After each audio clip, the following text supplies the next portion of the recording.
817 at KFire 550, 99.7 at iHeartRadio. Guns in this 701. Clay, how are you? Pretty good. How we doing this morning, Todd? Fantastic. Ready for a nice thawing day today. Should be able to thaw out. Shouldn't need the... Well, I'm at the Morton County Fair later today, and I was there last year, and we were all desperately trying to keep warm.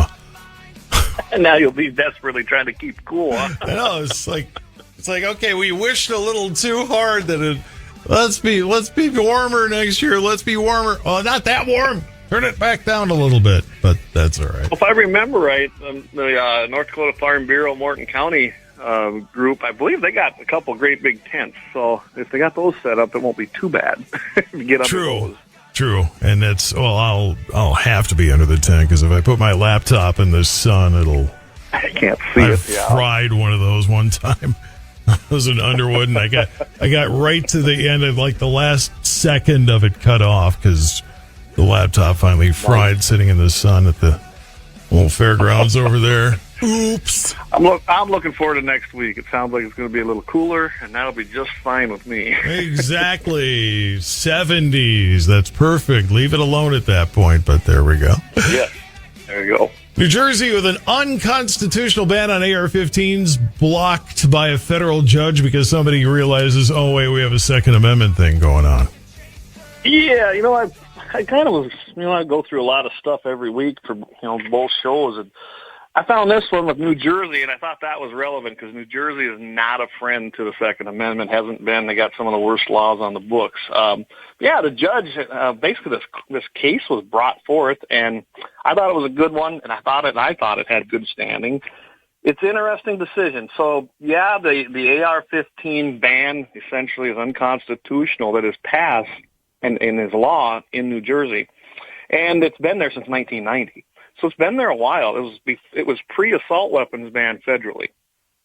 But the interesting decision came that the judge, obviously Judge Peter Sheridan, I imagine in his 69-page opinion when you read it, that he left the magazine ban over 10 rounds. He says that can stand, so he's separating out the item versus he's basically saying the Second Amendment don't apply to anything except the functioning firearm. That's my opinion of it. And then he kind of went on and said, but only the Colt AR-15, which was one of the original ones that manufactured. It was an Armalite Model 15 is where it came from.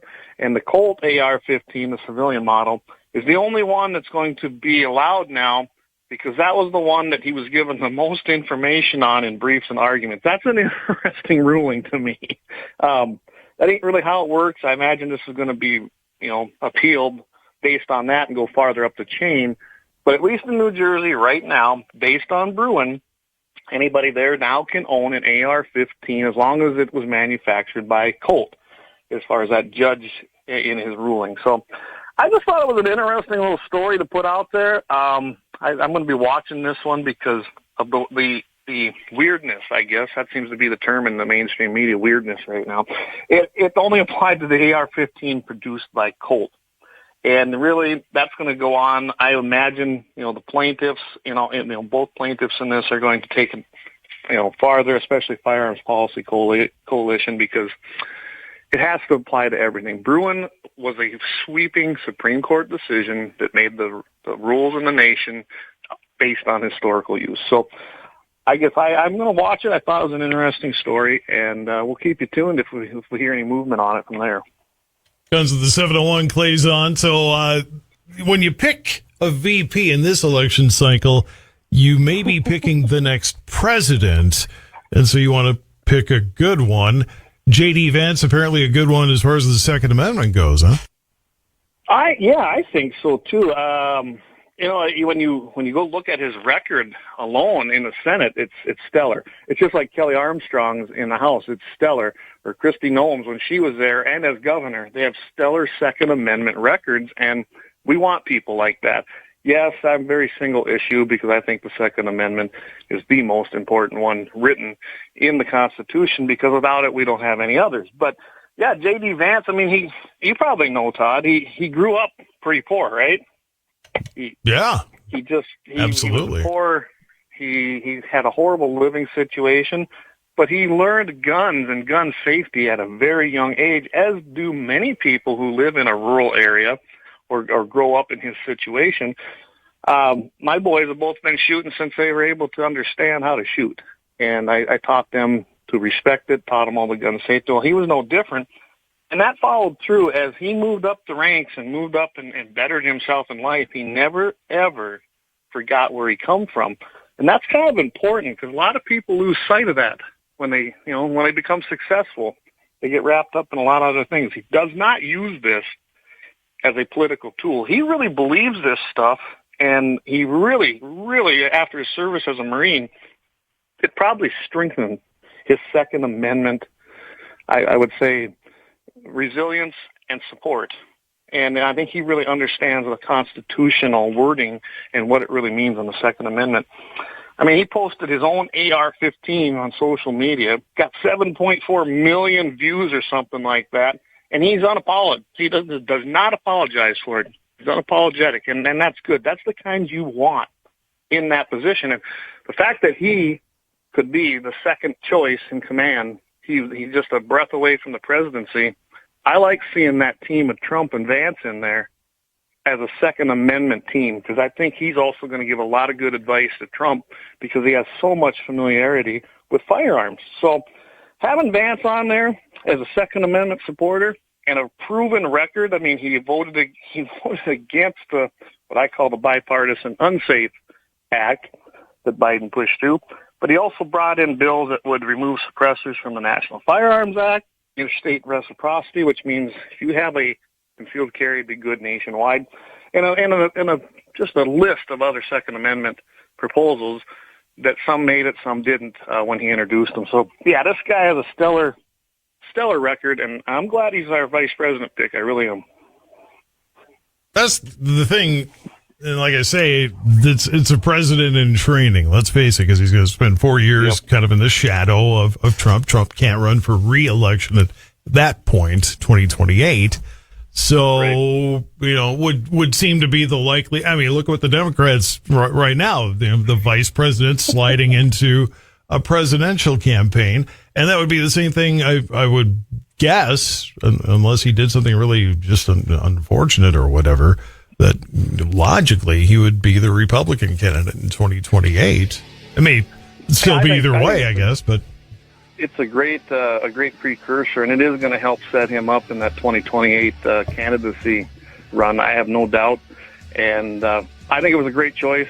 Everyone was wondering who it was going to be. I never believed it'd be Burgum. I figured it'd be somebody like Vance that would bring something actually to the table that was constructive. And yeah, I'm looking forward to seeing what the guy does. So far, his speeches and the things he's doing now in the campaign, I'm liking, and I like what I hear. So there's a few cabinet positions that would be a good fit for Burgum, but yeah, I really was a little surprised he made it that inner circle. I mean, good for him. I mean, it's fantastic that North Dakota can get on the national map like that. But I just didn't think he'd be the one either. And I personally, this is no reflection on the station or anything, I don't have a lot of trust in Burgum. Never have. And I wouldn't vote for him. But, hey, I'm one guy, so who knows? Well, you know what? North Dakota is one of 50 states, and if you look at the other 49, a lot of them are scary. So yeah, I'll take our governor over. 49. Because guess who's in the inner circle of Minnesota, or the Minnesota governor, Walz, is in the inner circle for the Democrat VP. I'll take Burgum over Walz any day of the week. Very true. And, Jamie and I have discussed that kind of stuff a lot. And, yeah, we'll take a guy that's, look at it this way, I'll take a guy that's 51% and above on our side than a guy that's 51% below. Not on exactly. Our side. That's no brainer. I mean, here, all I need, and maybe this just because it hits home for me, but, the Lake Street riots, Trump offered help, National Guard help, and Walz said, nah, nope. Yeah, and then came back. They wanted it. Came back hat in hand looking for money to fix Lake Street. Yeah, he used it as a political tool. He wanted the riots. He wanted to have that happen. But when it comes time to pay for all the destruction, I'll take some money from you. That'll be okay. Help us rebuild after we create it. Yeah, please help us rebuild. But, yeah, we don't want you to defend the 3rd precinct may still be in operation if that were the case. But I just thought that was horrible. Why turn down the offer of National Guard help and then to have the nerve to come back and looking for federal money to rebuild because you turned down the National Guard help and you shouldn't have? Whoops. Absolutely. And so we're going to put that move, right? We're going to put that close to the White House? Hell no. Yeah. I hope not. I don't want him there. No. So I don't want to see Mark Kelly as the VP candidate either. But actually, that might be to our advantage if she picks him, because he has a solid record of being anti-gun, especially after his wife got shot down there. So that'll be an interesting. I mean, it wouldn't be hard to take Harris and Kelly, if it's Kelly, and show that they're completely in contrast to the Trump-Vance ticket when it comes to the Second Amendment. I mean, it's not even a question. If my wife got shot, I would want people around me who could defend and shoot back. Well, because guess what? Absolutely. You do your best to get rid of the guns, the guy who shoots your wife is still going to have one in all probability. It's the other guns that would go away first. And that guy was a strong leftist who, and he really was. They painted the guy out to be a Republican, just like the recent shooter, and turned out he wasn't. He had all kinds of stuff on there. He hated guns, but yet he used a gun to take a pop shot at Kelly's wife. I mean, it's just the same old story. Same old story. Man. 828 at K-Fire Clay Guns and the 701. We got more coming up. 843 at K-Fire's Guns and the 701. Clay all alone. How come nobody wants to play with you, Clay? Are you a bad boy?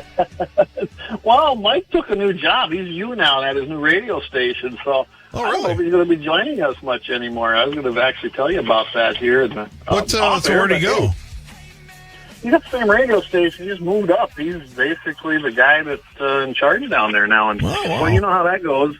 You should have talked to me first. I'd have talked him out of it.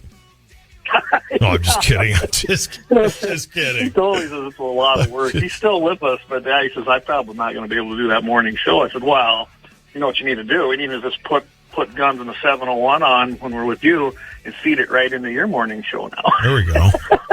Get this going here. Mitchell, too. Well, there you have it. So if I ever end up down there, it's Mitchell in Mitchell. There we go. There you go, Mitchell and Mitchell.